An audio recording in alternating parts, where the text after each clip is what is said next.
I'm going to do this and I'm going to be done. What we going to do right now is go back. Way back.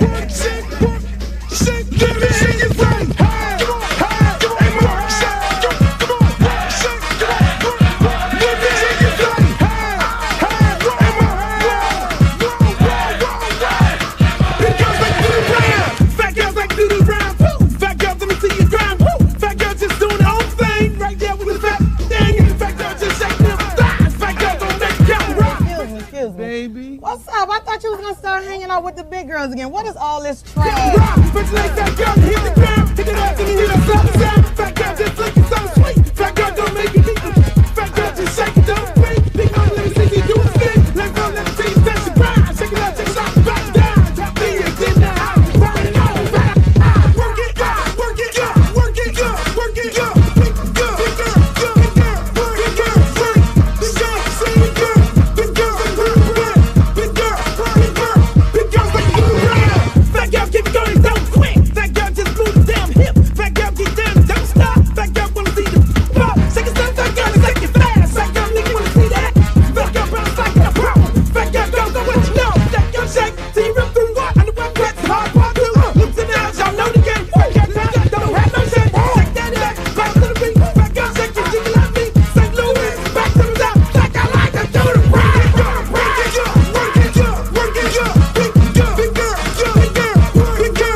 I'm serious. Where you are, not ever.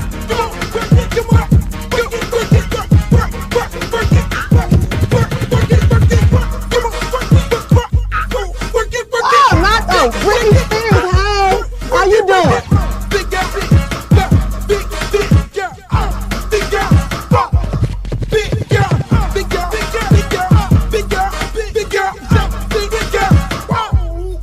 But ain't the little leprechaun. Girl, your beat is so up. You look a mess. All about the big girls. What about the big girls? Big girl, work it, work it, work. Big girl, work it, work it, work. Big girl, you can suck all the fat off your ass. Go big girl, go big girl, go, go big girl, go big girl, go. Yo, what up, y'all? Welcome to another edition of the Uncle Luke Show podcast, brought to you by Luke Records and Luke Records Incorporated. The views of this show is my views and only my views. And if you don't like it, get the fuck out of here. I'm just saying.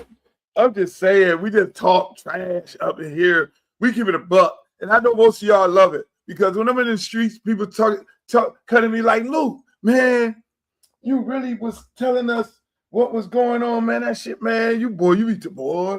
One dude last night, right, I was at the cigar bar, and it was so flattering, and I had to take a pause because people always come to me and they say, Luke, man, we enjoyed the show and everything like that. And then, but Buddy told me, he blew me away with this one. He really blew me away with this one. He was like, He was like, man, um, I'm nervous for you. I was like, nervous for me? He was like, yeah, man. He was like, man, you be talking, man, you be going at their ass, right?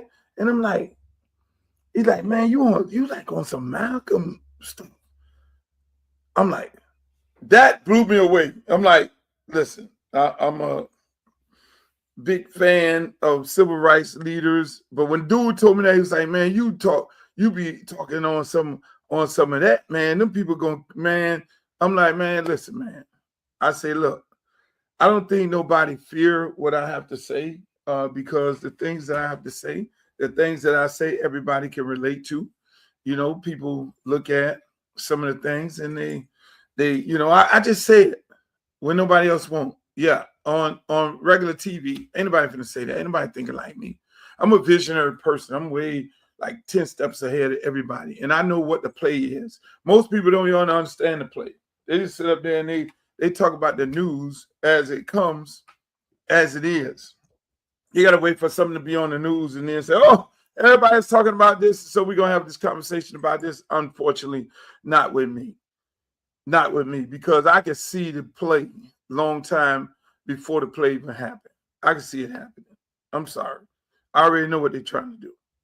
You know, I have an ideal. I'm not saying I know everything, I'm a know-it-all, but I do have an ideal of what they're trying to do and what they're trying to go at, especially with this thing called life, especially with this thing called, okay, how we want to oppress a group of people. Like I was just talking to a lady.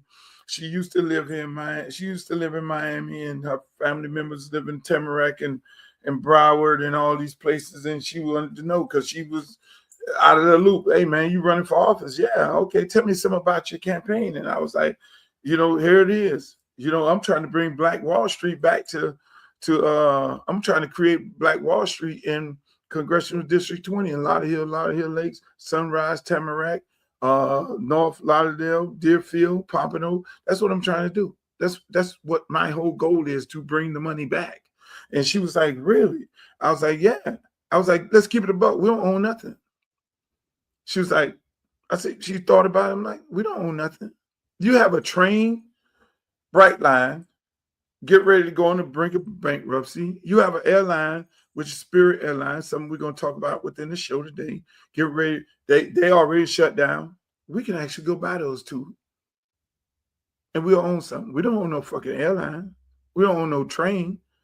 What if Black people go pool their money up together and we go buy Spirit Airlines? We can go to the government and say, man, give us a bailout right here. We need $500 million. We're going to buy Spirit Airlines. We're the one who put the money in Spirit Airlines. Why we can't own some shit? Why? Now, whatever you want to call it, the Black collectives own Spirit Airlines. Pool the money up together. We're $1 trillion business here in the United States of America. But we don't own nothing. We own nothing. We don't own no grocery stores. We don't own no Publix. We don't own no Saks Fifth Avenue. We don't own no malls. Where are malls? Where's our football team? Where's our basketball team? We don't own none of that. I'm sorry. We don't own nothing in all these years here. And that's why I be telling people get it twisted. Man, my shirt getting covered up. Let me move this mic. Can't have my shirt covered up. I need to see my face. We don't own nothing. I was talking to a lady earlier today, because I'm talking to so many people, and because I normally keep to myself. I normally keep my ideas and everything to myself. Let me put my microphone back up here so y'all can hear me. I normally keep my ideas to myself, but in this case, because I'm running for office, I have big ideals for Congressional District 20, big ideals. And one thing about me, when I come up with something, I implement it. I'm sorry. I implement what I do. When I said I wanted to, I looked at my park that I grew up on, Hadley Park, and I was like, look, we have an irrigation system that has not been changed in 60 years. What the hell is our water sprinklers? And they had to put the water sprinkler down and run the hose. And now this is a 28-acre park. surrounded by houses, not no government projects, tax-paying families in my neighborhood. I was like, no, this ain't happening, not on my watch. So what I'm going to do is I'm going to do this. I'm going to get involved in renovating this entire park. It took us about 15 years to do it, but we got it done. We got a new football field with my name on it. I didn't want my name on it. They said they want to put my name on it. State-of-the-art football field. Got with the Marlins, state-of-the-art baseball field. Got a brand new building. We never had a building for the kids. Because when we started at the park, it was a damn boxing gym. Vision.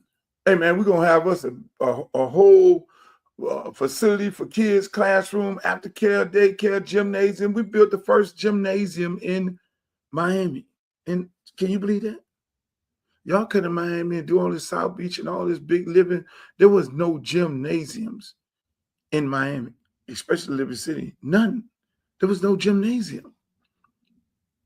And we got that built. Classroom, now the kids go there. I got 700 kids on a year-round basis that come to my program on a waiting list.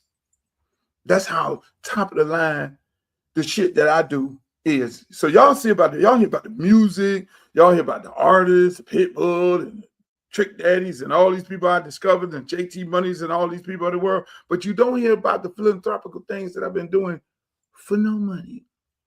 Just the mere fact that my kids need it. And then we build our park.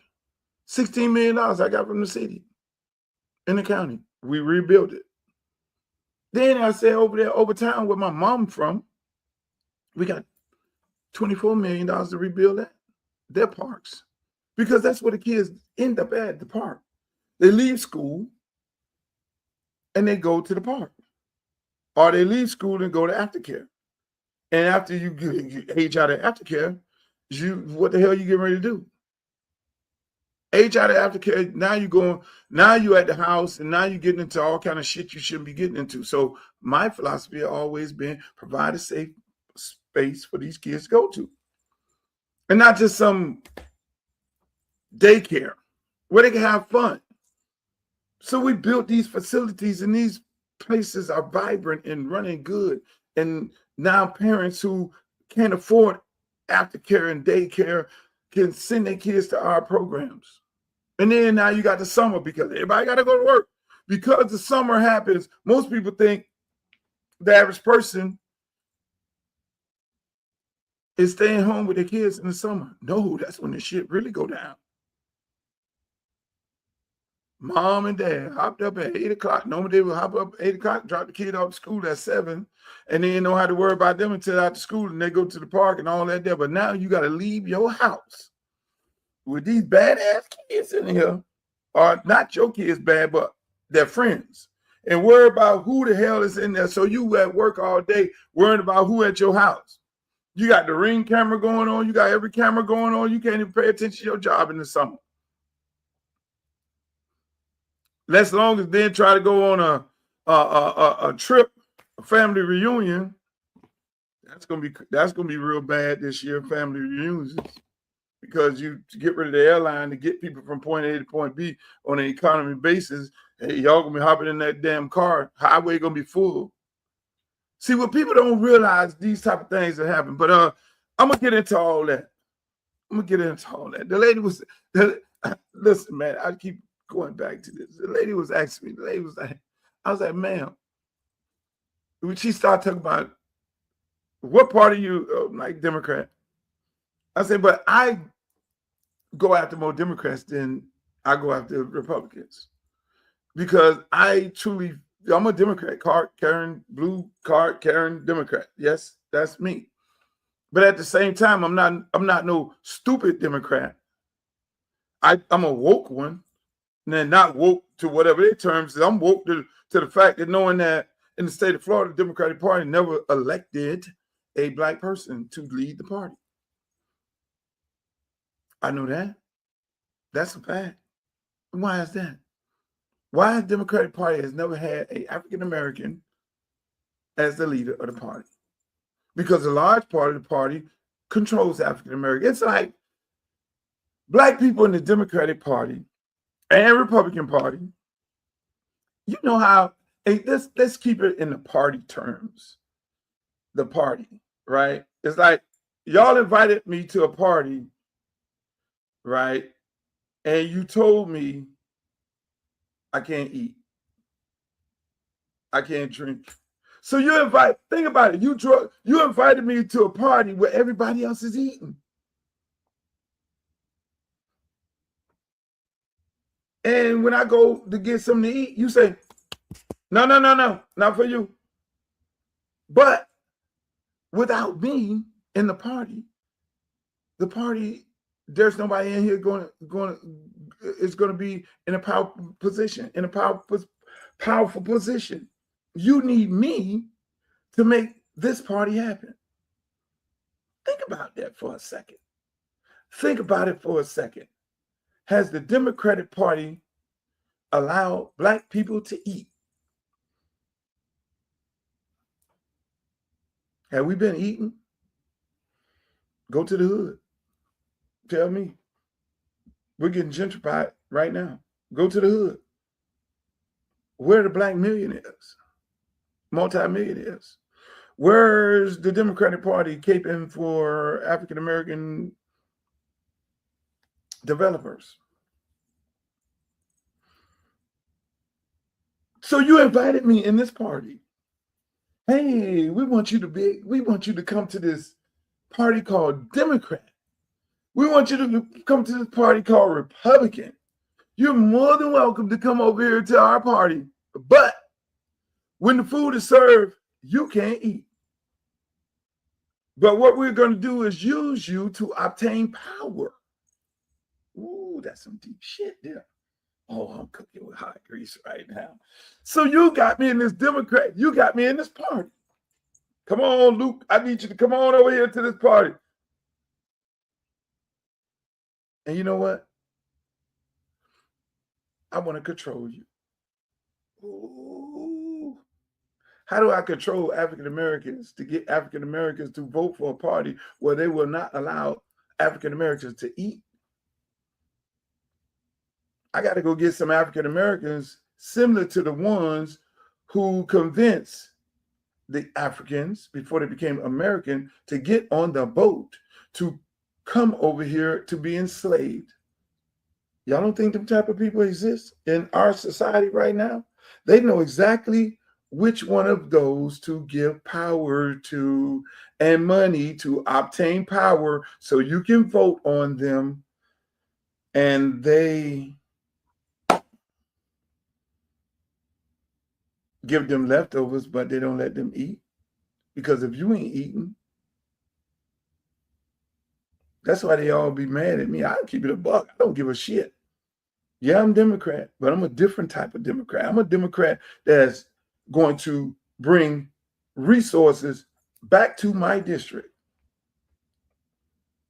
I'm not one of the ones who just want to be happy shucking and jiving and walking around and prancing and going to the party and trying to talk white when I know how to talk articulate. No, I'm gonna lose my culture and lose who I am. But then when I get around, when I go to Jazz in the Gardens, then I want to act like I'm a brother. Oh, hell no, I'm not that guy. But what did you bring back? And I say this to all Democrats, all Democrats all across the country. Why? We're in a party where they're not letting us eat. And they're picking and choosing the individuals that they post out there on the camera. Those individuals are not rocking the boat to bring the resources back. That's why all these folks around here, and Jared Moskowitz and all of them, they try to find people to run in this race. Ain't got nothing to do with this race. They try. Debbie Wasserman Schultz, they got her poor child. They got her sitting there. She's sitting there right now in her house. How in the hell I'm getting ready to go over here and run against this motherfucking Luke? I'm keeping it buck. That's what she's saying right now. Because she know damn well she's supposed to be running against Jared Moskowitz. Those are her constituents. Ron DeSantis merged their two maps together. So what is the Democratic Party going to do? They're going to tell Debbie Wasserman Schultz, hey, look, in Congressional District 20, where Luke is running at, where the former Congresswoman allegedly stole $5 million and resigned from Congress, seat is open, allegedly stole $5 million. Well, Congress found guilty on 25 counts of, you name it.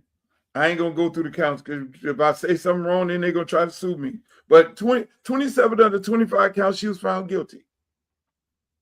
So the next day she said, fuck it, I'm going to resign. Now she has a federal indictment with a possible chance of going to jail for 50 some years because they allegedly gave her a $500,000 COVID check, but then they added another zero on it. They added another zero on it, gave her $5 million. And she didn't say, hey, y'all giving me too much money. That was me the other day. I was at the restaurant, last night. And the guy, I get a guy 100, and he say, oh, this is cost this amount of money right here. And now you give me $80 back. I was like, no. Too much money. You give me too much money back. Man, you cool, man. Average person would have took off. No. I'm not. But again, so back to Debbie and Jared. So the district has 20-some% white people and another maybe 10% Hispanics and probably 70% African Americans. Well, you have a mixture of people, Jamaicans, Trinis, Haitians in the district. Now, this lady who allegedly took the money and resigned her congressional seat, she's actually running. This lady she's running. So I can't make that takes some balls. That takes some balls to go back and you just had these people money freeze in the district. That takes that's some narcissistic stuff, in my opinion. That you just got found guilty on 25 or 27 counts by Congress, a bipartisan committee. And all of them said, you need to resign. You go and resign because if you felt like you didn't do anything wrong, you could have let it go to the vote. And then you'd have got expelled. But you avoided that so you could do what? So you could run. I'm sitting up at Wycliffe and his sister. Shouts out to Wycliffe and his sister. I love them both. Getting the key to the city in Tamarack, and I look over there. They invited me to Tamarack. Shouts out to the people at Tamarack. Beautiful council, beautiful board people. I met the mayor sometime, and I'm looking over there because I didn't really believe it. They were telling me that, Sheila is running, and I looked over there. I saw her sitting on the front row. And I was like, this is amazing. You have a federal indictment and you're running. I ain't going to say nothing. Listen, man. That's who I'm running against. Then I'm running against a doctor who's in World War II, a pilot. Figure that out. Then I'm running against another young guy. I'm not going to speak on that. Y'all got to find that out yourself. But it's funny, man. It's not funny. And how important this election is. It's very important. Donald Trump got TPS on the ballot. TPS is on the ballot. The average person in the district don't know. They don't know how important this election is. Because you got to understand, most people, and I was telling another friend of mine, it was like a lot of people don't know what's going on. I say, yeah, they don't know what's going on because the average person does what? They get up 7 o'clock in the morning, get the kids ready, feed them, take them to school, then go to their job, come off from work, pick the kids up, go to daycare, drop them off daycare, take them to the park, do the little after school activities, then go home, cook the food. Okay, they're cooking the food. And then now you get the kids back home, feed the kids, get them ready for bed, and you got to start that whole cycle over again. So at what point do they find out what the fuck is going on? At what point do they realize, like I'm sitting there telling a lady, like 4 or 5 people, they were on the phone just now. It's like, we didn't know all this was going on. I was like, yeah, temporary status. There's such thing called TPS. And that's how a lot of people from a lot of Haitians, a lot of foreigners, islanders are here on temporary status. And Donald Trump filed a lawsuit and it's going up to the Supreme Court. That's where he knows he's going to win, just like he won the other day when he got the Civil Rights Act rolled back somewhat. But voters' right rolled back, which has been on the books for 65 years because he controls that Supreme Court, and the average person don't know that. So mind you, you running in a race with a lot of immigrants, a lot of folks that he pointed out. I want to throw the Haitians out of the country. And one of the congressmen, Carlos Jimenez, already in a fight with the prime minister of Jamaica right now, talking shit. So now this is the district this district is made up of that. So they want to send everybody here on temporary status, everybody on here kids who were born by parents whose parents are immigrants, they want to send all them not back. Here's the kicker, not back. They don't want to send them back. They want to send them to Alligator Alcatraz. Now let me tell you about that. That shit is privatized. I know people right now in Alligator Alcatraz. There's a young lady that's working on my campaign right now. Been a friend of mine forever. Know her and her husband, good guy. You know, she's raising her brother 2 kids. Now, mind you, the brother 2 kids, the kids' mom and dad got unalived. So this lady is raising 2 kids that are not hers. 2 kids that her brother. Her and this guy. Her husband, then he gets what? They come and they move in and they putting stuff in the house. This man been here for over 30 years. They didn't come pick this man up when they saw the moving truck there and take him and put him in Alligator Alcatraz. The man went from Alligator Alcatraz to Mexico, back from Mexico, back to Alligator Alcatraz, back to Texas, back to Alligator Alcatraz. I'm like, what's going on here, Willis? If he's from Haiti, now mind you, this man been in no trouble or nothing. If he's from Haiti, and y'all telling the American people that, oh, we're sending people back to their own country, they ain't sending nobody back nowhere. You know how much each bed in Alligator Alcatraz and these concentration camps cost? It's privatized. You know how much each bed is worth that the state of Florida is paying for in the federal government? $250 a day per inmate, per bed. Who are they paying to? One of the private companies who homeboy put a boatload of money in their campaign, and that is the way they pay them back. It's the American way. So they are not sending them people back to their home country. They are housing them people, and then now it's another $250 per flight. What they call it, Breeze Airline, or what the name of that airline they put them on? Y'all gotta understand. This is a big business. Like, share, subscribe to the podcast. This is big business. This election is bigger than you could ever imagine. I'm having a fundraiser party this Thursday. DJ Khaled, thank God DJ Khaled It's him and some friends in Miami. They're doing a big fundraiser. I'm doing another big one with Rick Ross on May 21st. I'm doing another one with Trick Daddy and Trina. I'm doing a big one in Atlanta. All the guys from Atlanta say, hey, man, we want to support the campaign because we know what you're all about. I'm doing another one in Houston. I got to get the date with Scarface. In Atlanta, it's going to be Gray Street. It's going to be Ludacris. It's going to be hosted by Shaka. It's going to be T.I. It's going to be all the boys, everybody. Big fundraiser in Atlanta. These guys these are my friends. This is how it's supposed to be. And let me tell you, a large part of this is me educating these guys on the political process of how important it is to get involved in campaigns, especially making donations.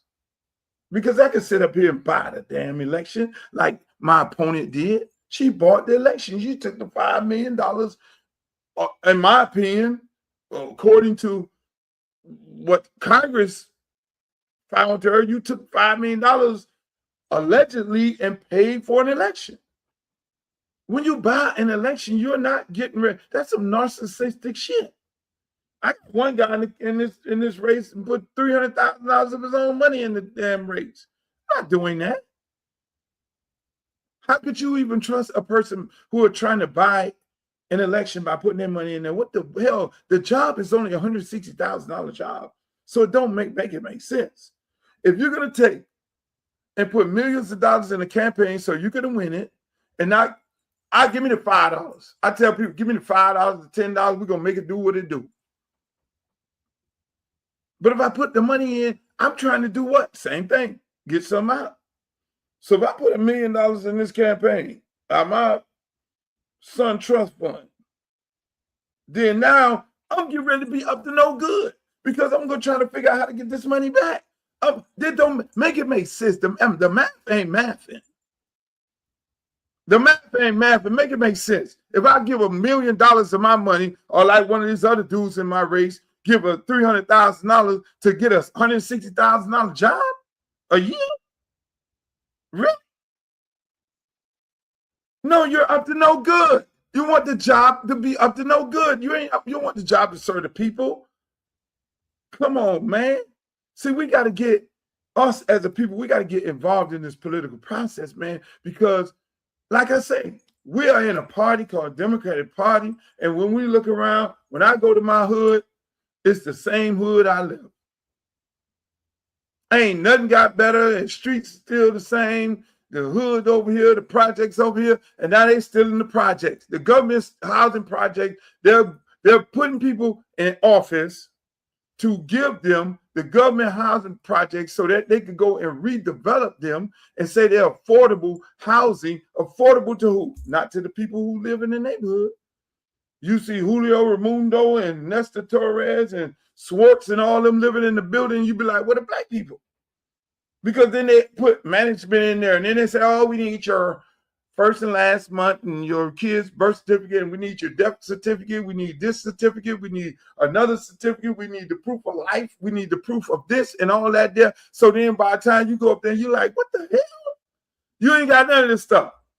And they be laughing when you walk out the door, because they ain't asking them for that. So as you put African American on the application, oh, give them that package and give them this package, because too many of them living in this place is going to bring down the property value, because we need the property value to stay here. The developers say, oh no, because we bring too many of them at this set income. That's why I say affordable to who? So in my district, I'm building affordable houses by the people, for the people. See, I'm an agitator. Them people are going to be swinging on the chandeliers. If I lose, they'll be happy. They'll be so happy. They're right now putting tons of money into my opponent's accounts. They're donating tons of money. Every time you see my financial report, I'll probably have the least amount of money in it. And they'll have the most. But at the same time, I'm the fucking millionaire in the race and the businessman. Why is that? One, to control the individual, to take the resources that's allocated to this district and put it in their district. Two, to take the resources from the district. Like, oh yeah, we know you guys need affordable houses, so we're gonna do affordable housing in your district. But then they're gonna be not affordable to the black people in the district. They're gonna be affordable to people who don't look like us. That's why they don't clean up crime in your neighborhood. Crime does what? Let me explain to you. Crime brings the property value down. So you look, you go buy a house.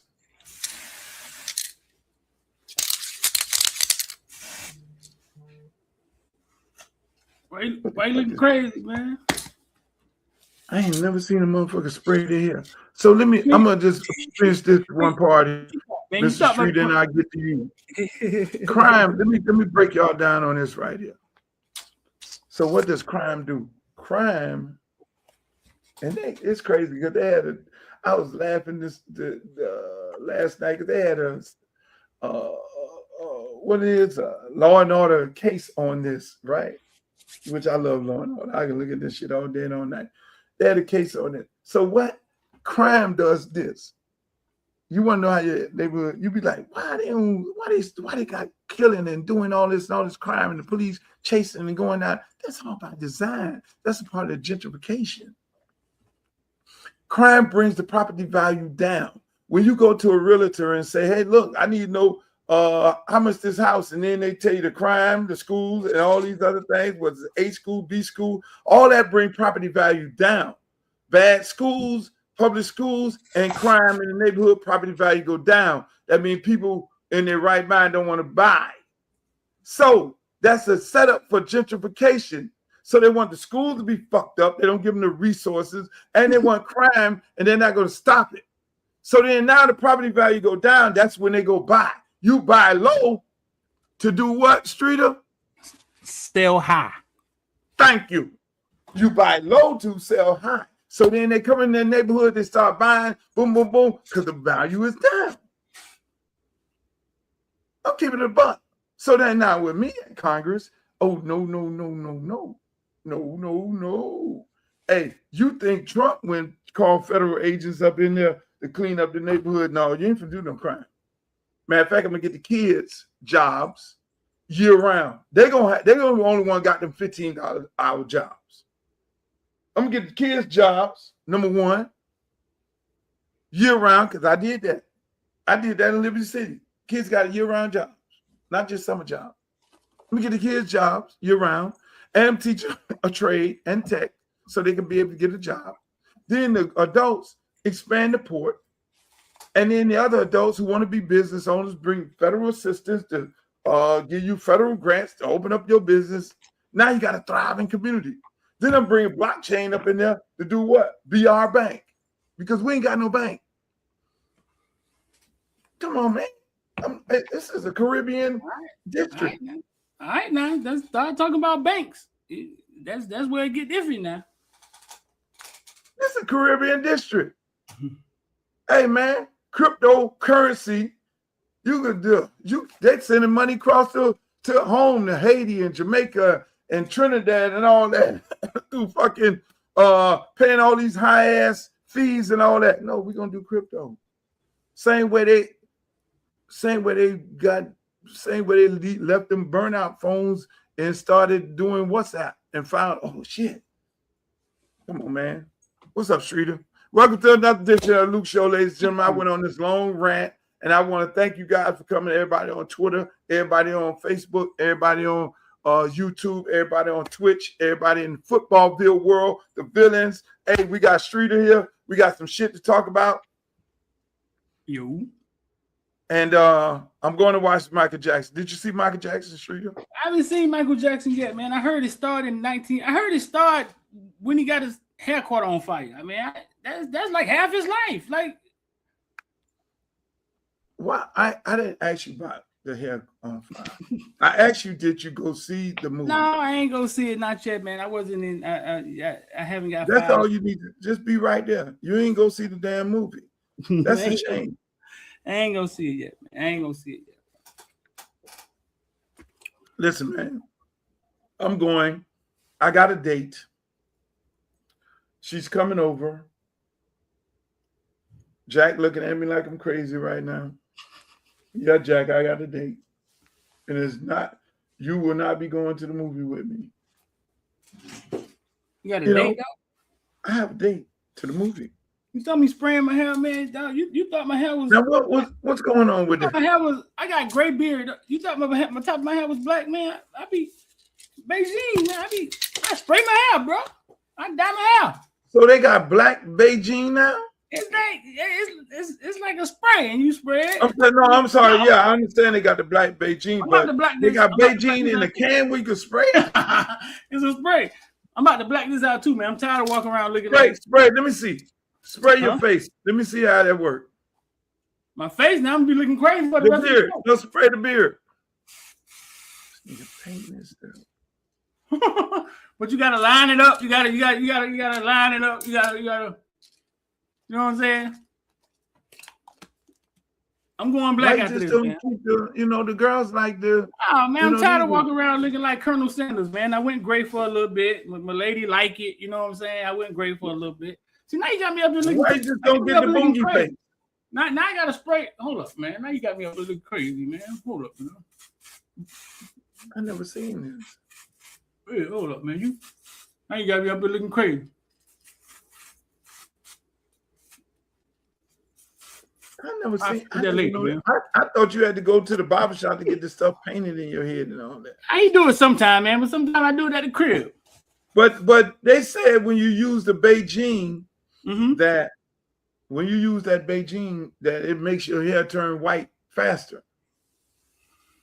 Could be true. I've never used Beijing. I only use hair club for men or maybe the little spray. I ain't never actually used Beijing. When you start using that, you're gonna turn white for real. What?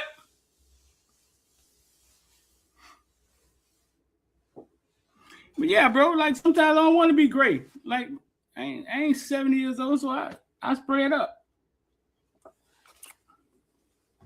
These kids, man, getting their hair sprayed, they getting their hair lined up with spray now. Like they totally different than us. Hey man, let me say this. Speaking of kids, you straight up. Speaking of kids, talk to me. Since I'm talking some politics, right? Do these kids, and you in the world of college sports, you're interviewing these guys who get big NIL money. Do they realize how important this election is, that NIL is on the ballot and that Donald Trump and Nick Saban and the rest of them have been going to Washington to create a bill to try and get it passed in Congress in the next cycle, Congress, and then hopefully get it sent to the Senate for this man to sign in law? Do they realize that? Do they realize the money that they're making right now? If Congress, if they do what the NCAA is trying to do, it'll take all their money away, and they'll go. No clue, man. I mean, we're never interested in the inner workings and what's going on behind the scenes until it slaps us in the face.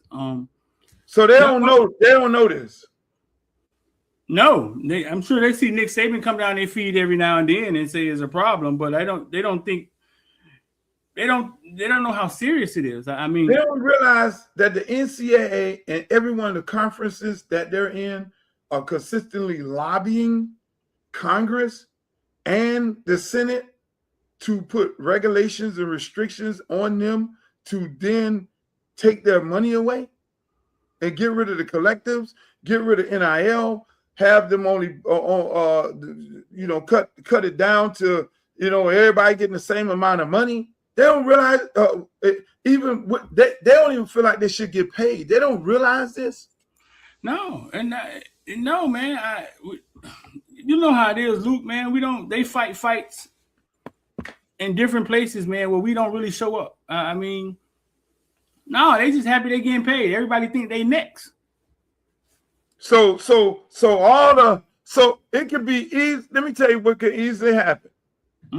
That's why when I look at haircut, man, by the way, haircut, I love haircut game, boy. Haircut a real South Florida boy. He a dude. Haircut is a dude. I just look at the videos. Man, that's my guy. Haircut. a guy like Haircut is getting ready to play high school ball this year, correct? Yeah. Which I don't think he should be playing. I think he should just go on to college right now because he's taking like candy from a baby from these kids right here. He needs going on to college. Haircut, get the money, because let's just use Haircut. That's a whole other story. Haircut can literally go into, if Haircut going to college right now, he'll make X amount of dollars. If Haircut goes in when he's supposed to go in, right? Yeah. And they changed the law, they changed the rules. Nick Saban, the Congress, Luke don't get elected. And now you got all these people who don't have no idea about what NIL is, and they're going to turn fanboy to Nick Saban and all the rest of these people. And they're going to come up with laws to restrict them from getting the money that they're rightfully supposed to be getting, like everybody else getting 10. You're not finna get no 10 million. You ain't finna get no 100 million. You might get 50,000. It can happen. It can happen, and they're pushing for it to be different. They are pushing for it to be different, but we don't understand. Okay, take politics, right? We hear the word politics. We hear about people lobbyists putting money into campaign for politics, but I don't think a lot of times our people, especially at that age, really understand what it means. Literally, I mean, the one that makes sense to everybody was Elon Musk giving Trump $40 million a month because he wants Trump to do something that benefits him, which is keep his money in place for what? For his electric cars. You got me looking crazy now, Luke. Now I got to even up my size, man. You don't mess me up, man. You don't mess me all up, man. But listen. Hey, hold on. Let's go back to Elon Musk. Elon Musk, again, I was telling the person this. I was giving a group of people an education on civics, which I'm a firm believer. Listen, I'm elected in Congress. The first thing I'm gonna do is I'm gonna go down to the school board meeting and say, y'all better bring civics back into the curriculum, because a lot of people, grown people, don't understand civics right now. Elon Musk, why did he put all that money into Donald Trump's campaign? Because Elon Musk gets subsidies for those electric cars. Right. Elon Musk get a boatload of money for his little rocket man ship. Right. Elon Musk get billions of dollars. Go look it up. Don't take my word.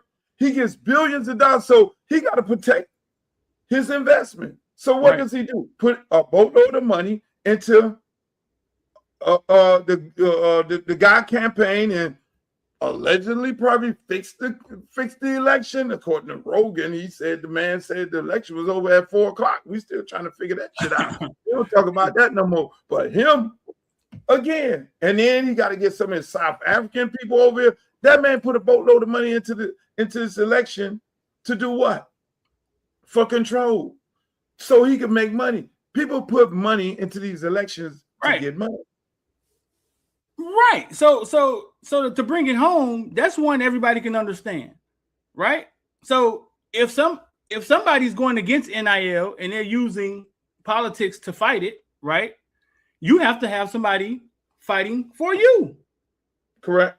Right. You got to have somebody that's fighting for what you're fighting for, and then you have to push him. Because what usually happens is they raise these fights, and a lot of times there's no opponent on the other side. Nope. No. Northwestern wanted to create a union in college football, and that's when they got off their behinds, Luke. It was like, wait a minute. That's a fight. If they created a union, now you could fight everything across the board. They jumped up real fast. It was like, nah, let's turn this into golf. No, they're turning to golf. Y'all go find some money. That's exactly what they did, Luke. NIL, it was literally them saying, okay, we will allow y'all to go find money. They ain't saying we're going to pay y'all. That's kind of what it turned into. You know what I'm saying?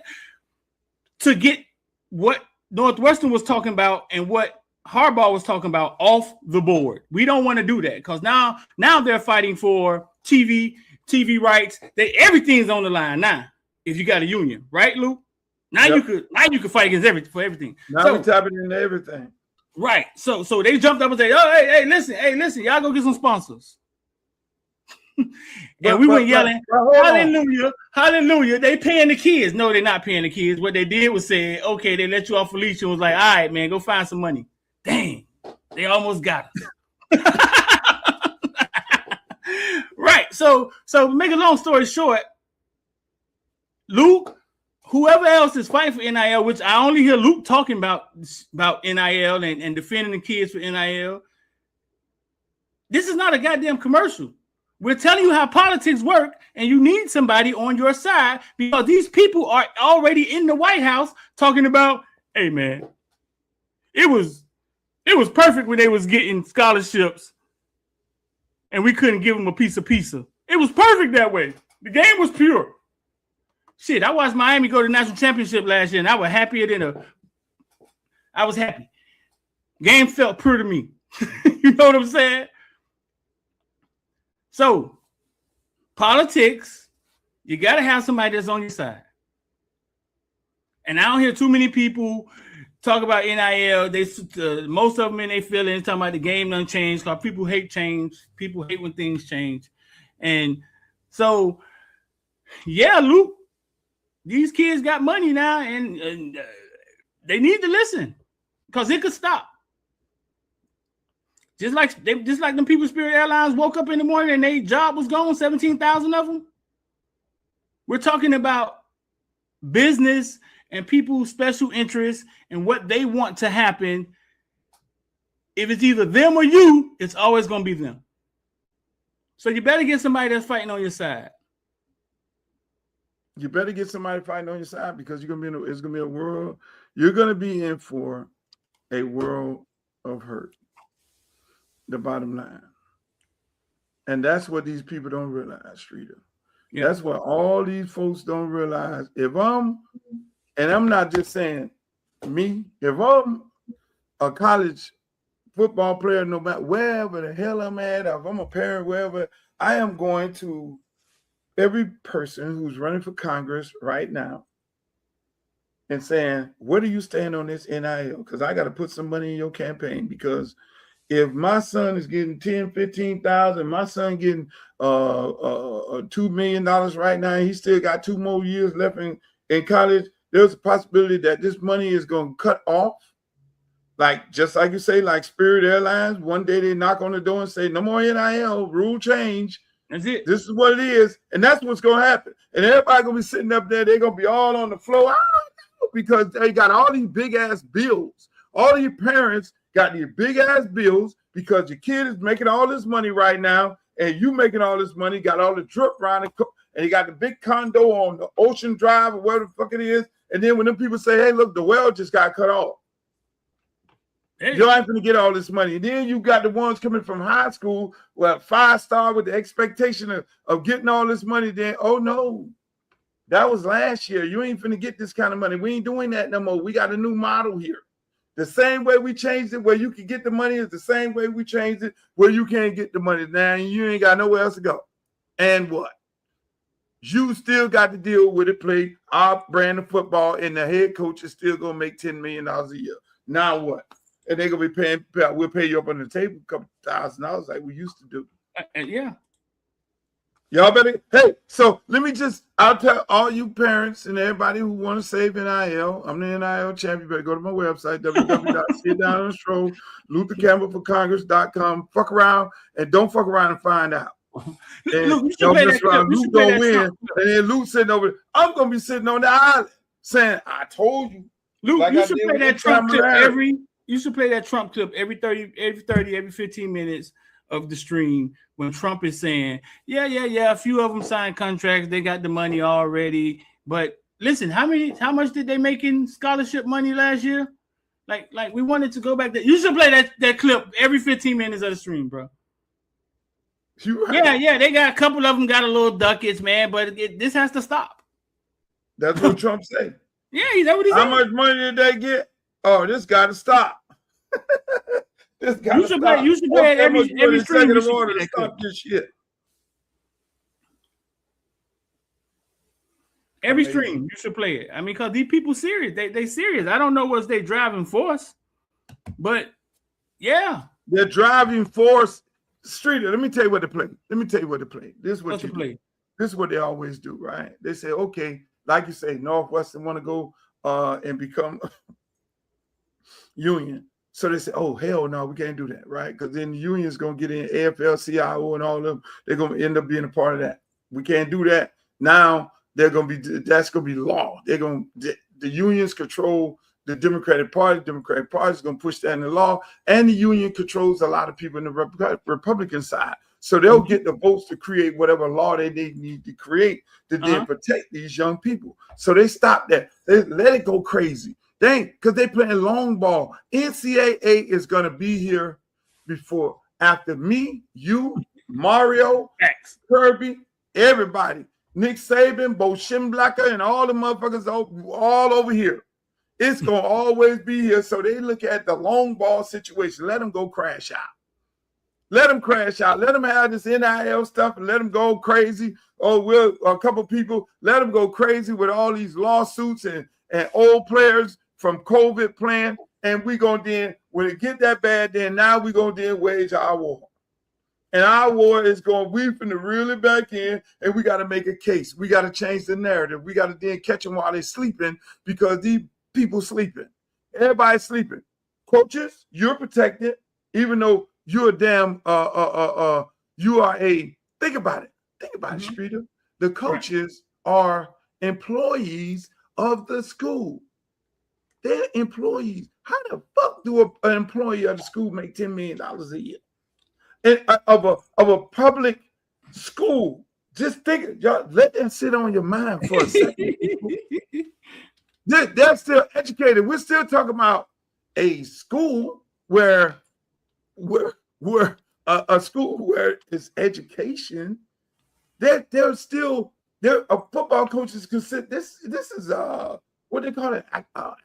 What sports is in school where it's not a part of the. You don't need that shit to graduate. It's an elective. Streeter. Let's make this make sense. The football coach gets same money that the physics professor get. He's the professor of football. He still get this. He's getting paid $10 million. They ain't talking about that. But again. But there's something else I want to talk about now. I got a date. I want you to listen to this right here, Street. Tell me what you think about this right here. With you. You've betrayed your race. We don't want to fuck with you.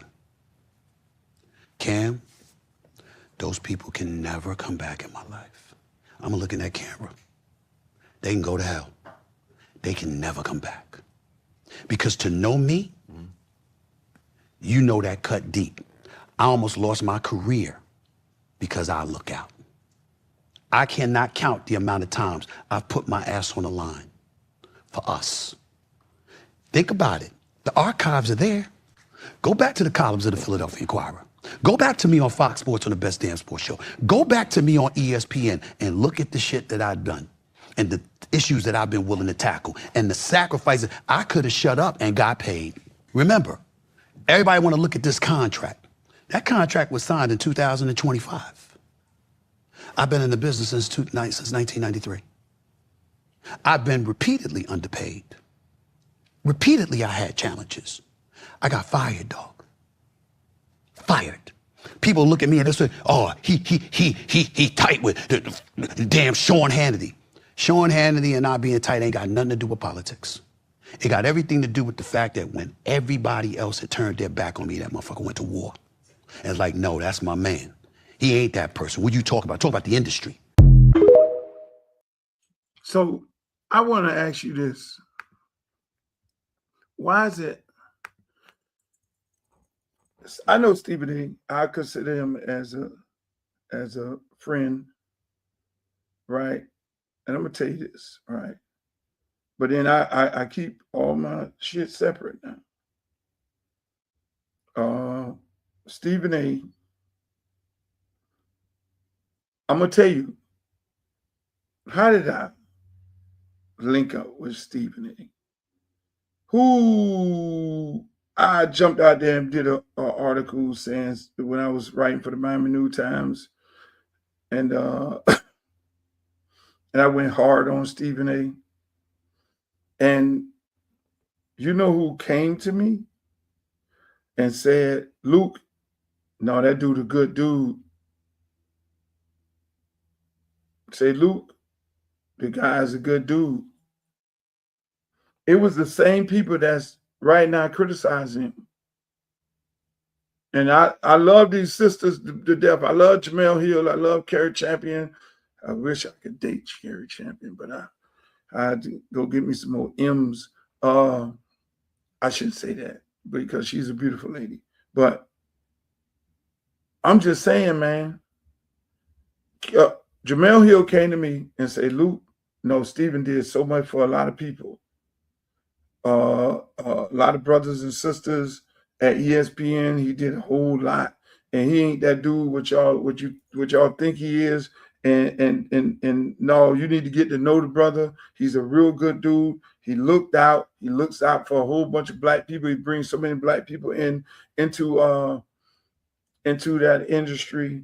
And it's amazing that these are the people who told me this, and they're the people who are going after him.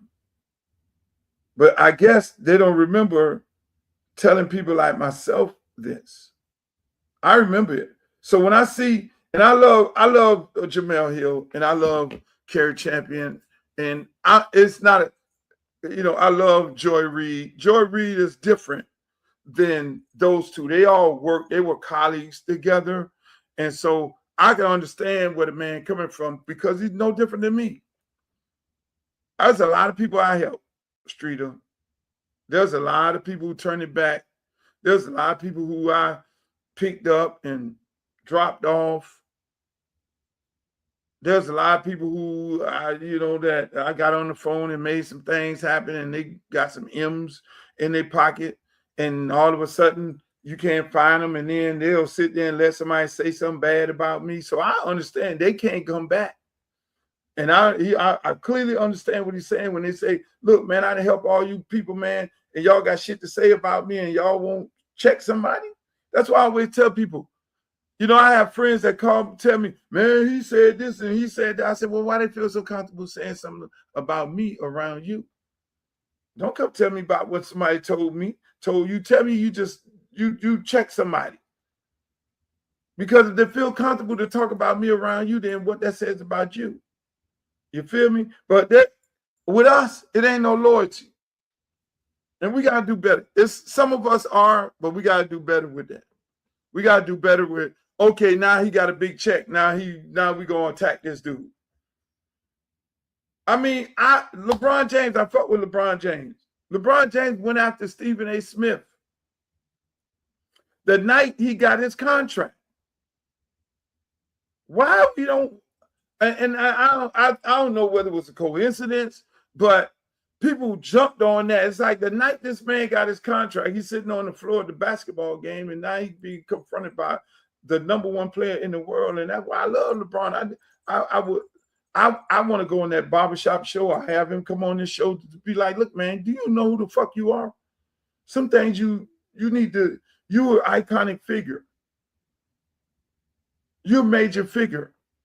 And that's just me, Street. I think globally, and I think like, okay, how you affect people, like when Shannon Sharp and Mike Epps, who my good friend, was getting into it, talking all this, oh, when I see you, when you come over here, you got to come over here and all. I'm like, you can't do that.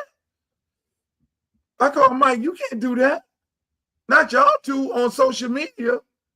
Because now here we trying to fight to keep these kids from doing that same thing. And then they taking a gun and really going and unaliving somebody. You can't do that. I call them all the time. No, stop that. Because now you're telling these kids it's okay to do that. They get on Facebook, Snapchat, and all this. They go to getting crazy and all that. Before you know it, they done went in, and grandma laying on the floor because she can't get out the way fast enough because they spraying the house. What are we doing? Oh, I understand. Man, y'all the influential people. But unfortunately, when you get the bag, then you become a target. What Biggie say? More money, more problems. I can't hear you, Streeter. I can't hear you. Puffy or Biggie said that. Biggie or Puffy said that. Who said that? Listen, I believe Stephen A. Smith. Sometimes our expectations for each other are way too high. Like, and sometimes you can't do enough for people, right, Luke? Like sometimes you do for people out the goodness of your heart, and you think they take it as they're appreciative of it, and then you find out later, like they don't even remember when they needed you. Like, you know what I'm saying? I believe him. But my question is, though, as a people, right? Like, why when someone gets so high, right, and they actually succeed, because you know it had to be hard for them. Why would somebody get so high and they get in that room, right, and then they're like the chosen one or the Stephen A. Smith or Jay-Z? Why, as a people, we always disconnect from that person? But in order for us to get anywhere, somebody has to walk through those doors. Hold on. I can't have you throw shade on Jay-Z. That's my friend. This is what I'm saying. Jay-Z gets in the room with the NFL, and then the first thing the community does is disconnect from him. Oh, he ain't do nothing for Kaepernick. Oh, he ain't doing, and it's like once they get there, it's like you forget about the hard work, the bootstrapping. You forget about Marcy Projects, him and Dame Dash trying to figure it out, and that's what Stephen A. Smith is saying. Listen. It's just like the restaurant syndrome. No, I agree with Stephen A. Once I get the bag, everybody want to come attack me. And the same thing. We put us on a high pedestal. And I be saying this all the time. We can't do no wrong. We can't never do anything right, especially when we got the bag. That's why the best way to do it, I'm going to tell everybody that's looking at this telecast, don't let nobody know you got a bag. Stay driving in that F-150 and whatever the hell you got, that hoopty. Stay driving there, because as soon as they know you got a bag, then all the expectations become high. Then you won't be living for yourself. You got to then live for them. And they're never going to say how happy they are for you, because they're going to look at you in a certain type of way, just like a restaurant. Black restaurant, Waffle House. Black restaurant, we're looking at, oh, look at the fuck. It's got a spot on the fuck. Waffle House, yeah, all over the back floor. Y'all ain't said nothing. You slopping up Waffle House, you beating down the door trying to get in Waffle House at the end of the night. But black restaurant, oh, listen, they ain't got that. They ain't got the napkins. They ain't got all this. Look at the bathroom clean. Waffle House, shit all over the floor. Yeah, they got truck drivers cooking the food.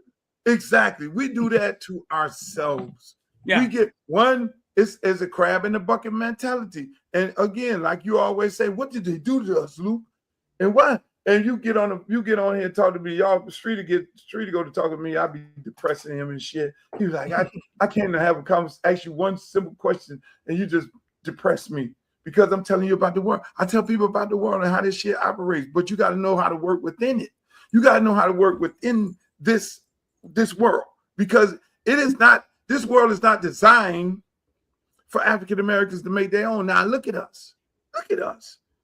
We pulled ourselves up from the bootstrap. Ain't nobody help us do shit.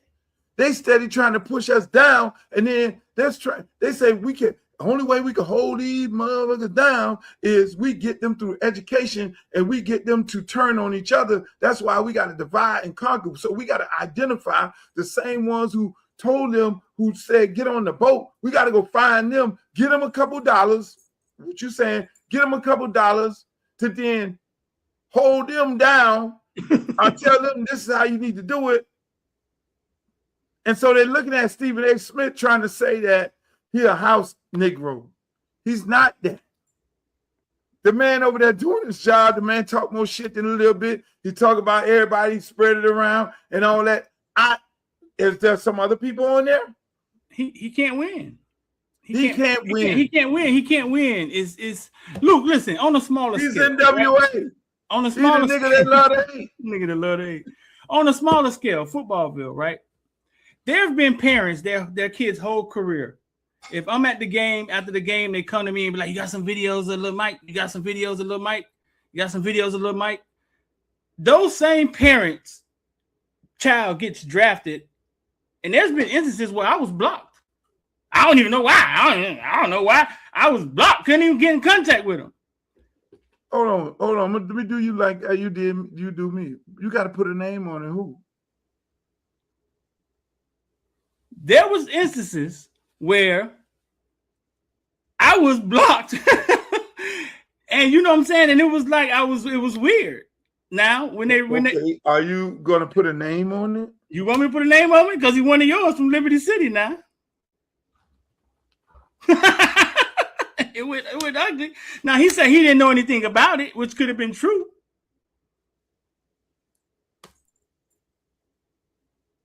Tutu Atwell.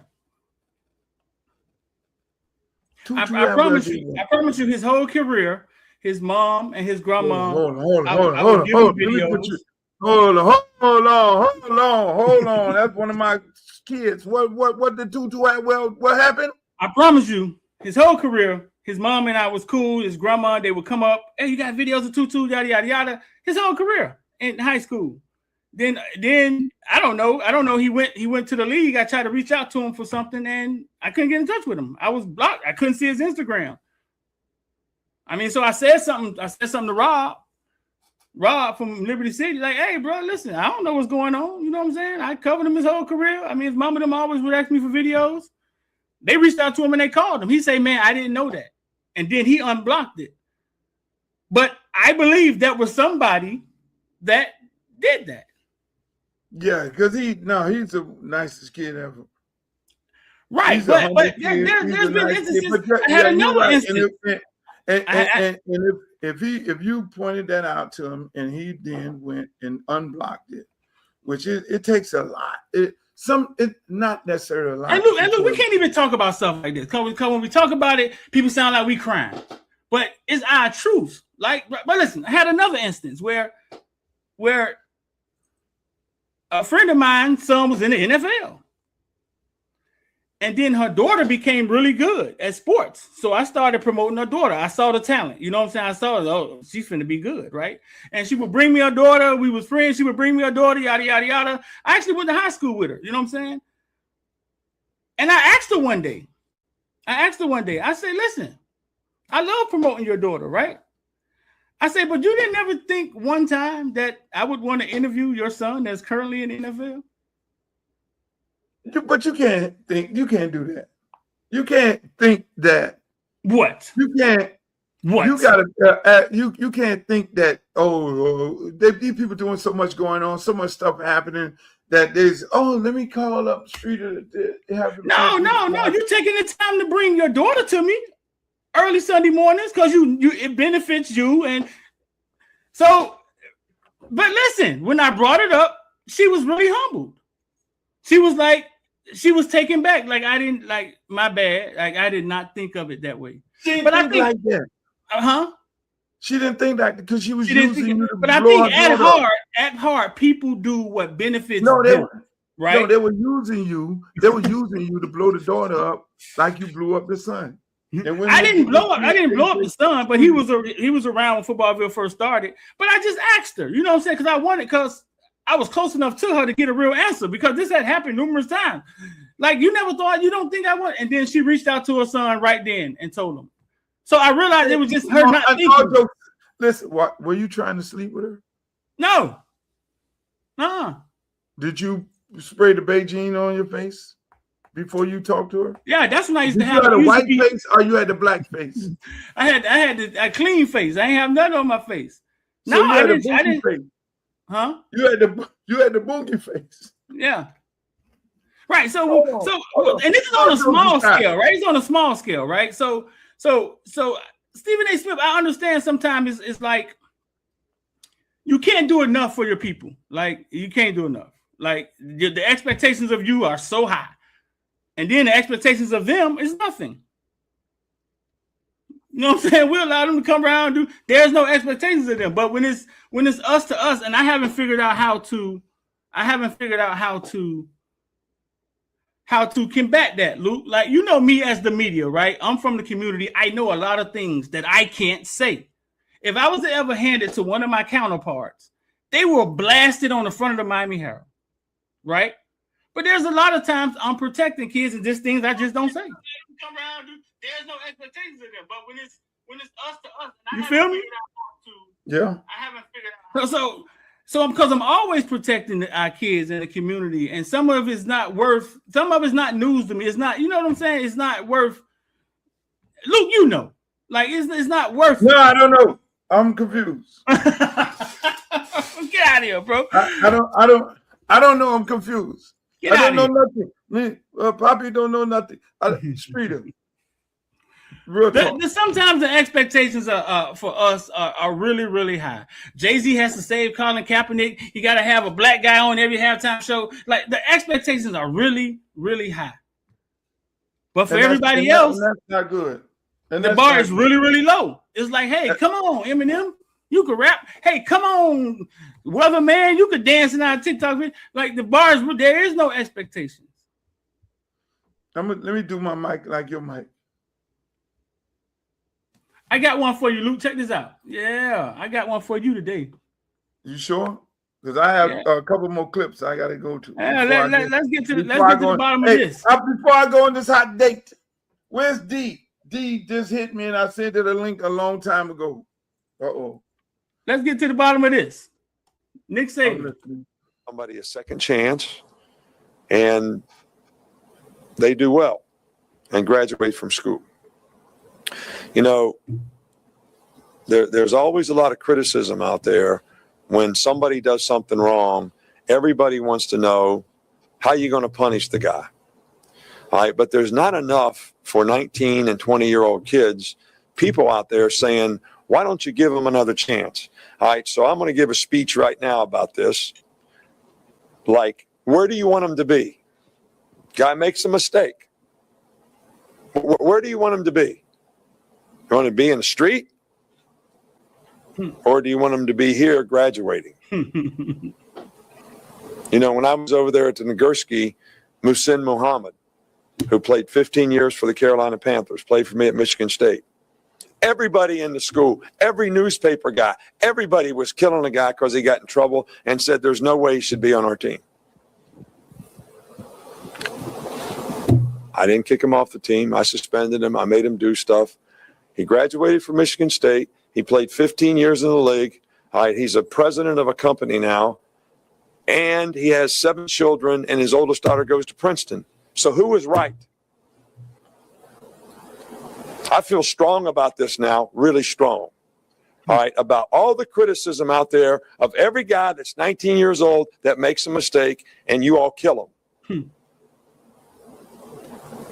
And then some people won't stand up for him. So my question to you is, where do you want him to be? You want to condemn him to a life sentence? Or do you want the guy to have his children going to Princeton? Luke, that's the viral clip with Nick Saban talking about giving people second chances. He's like, where do you want him to be? You want him to be in school with a chance, or you want to send him back to the hood? Basically, you trying to send him back to the street? So what you played that clip for? Because I threw off one of your people? Because if Nick Saban knows these kids' other answer is going back to the streets, why wouldn't he want them to get paid? Oh, good question. If he knows where a lot of these kids come from, because he clearly just said it, why wouldn't he want them to get paid?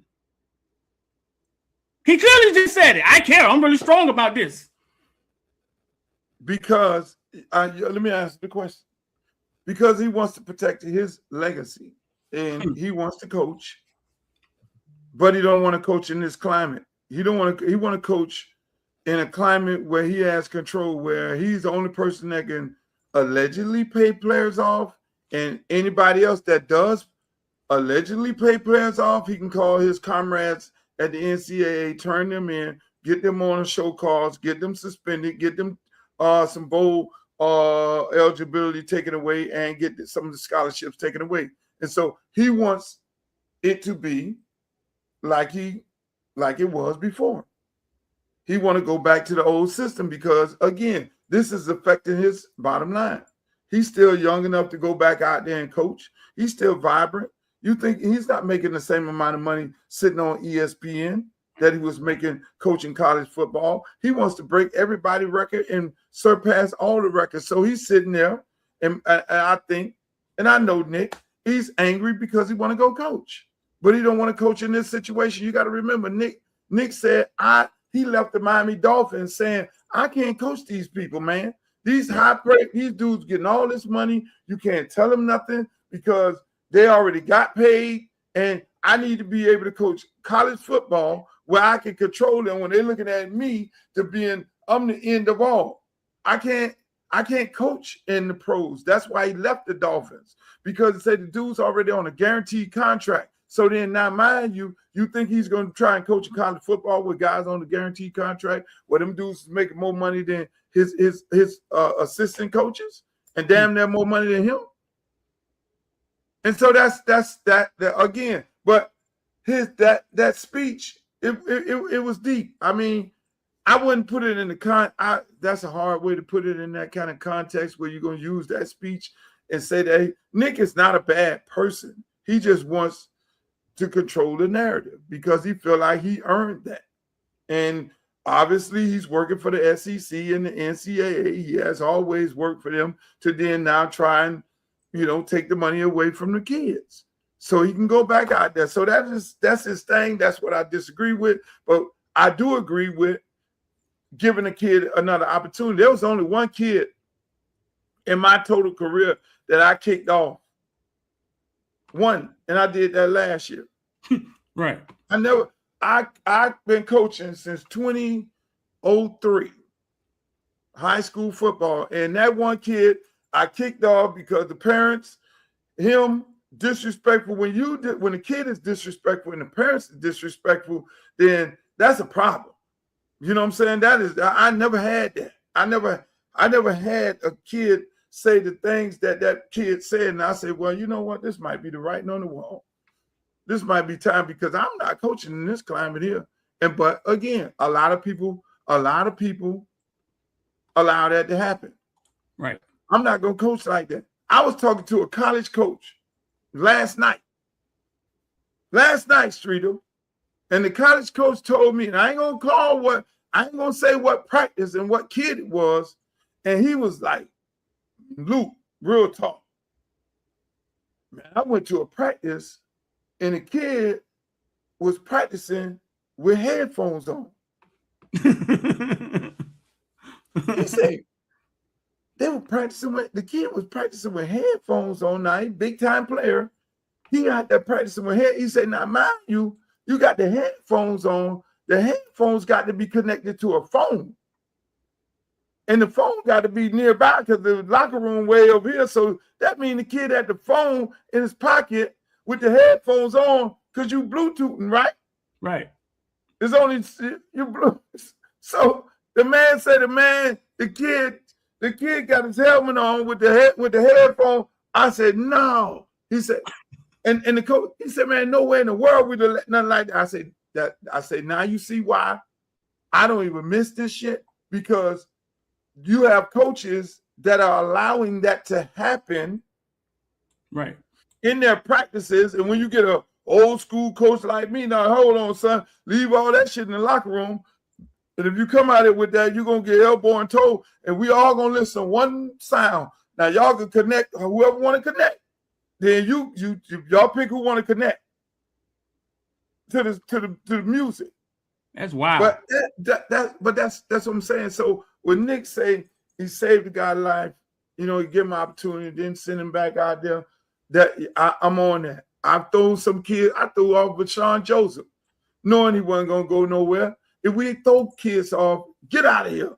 And then they ain't going nowhere, coach, and he gonna sit up under the spill out and cry and all that there because he know he can't go home. He gonna come back, and then no, you're gonna get your ass down, do some elbow and toes, and then just like you say, I threw off Carlton Davis. This man played in the Super Bowl last year. My kids don't come back to me. My kids come to me when they get 30, 35 years old and say, thank you, coach. Because most of them hate me. To be honest with you, Streeter, they hate I you? tell them, I'm not your friend. I'm here to develop you as a man and as a player. I'm letting you know how cruel this world is. I'm not here to win state championships. I'm here to develop young men. And that's what I did when I coach. I mean, y'all come to my game, you're like, Luke, you ain't got enough firepower to beat Chaminade. I'm like, I know, but we're going to scrap and we're going to fight, and you're going to see my kids. They're going to put up a good fight.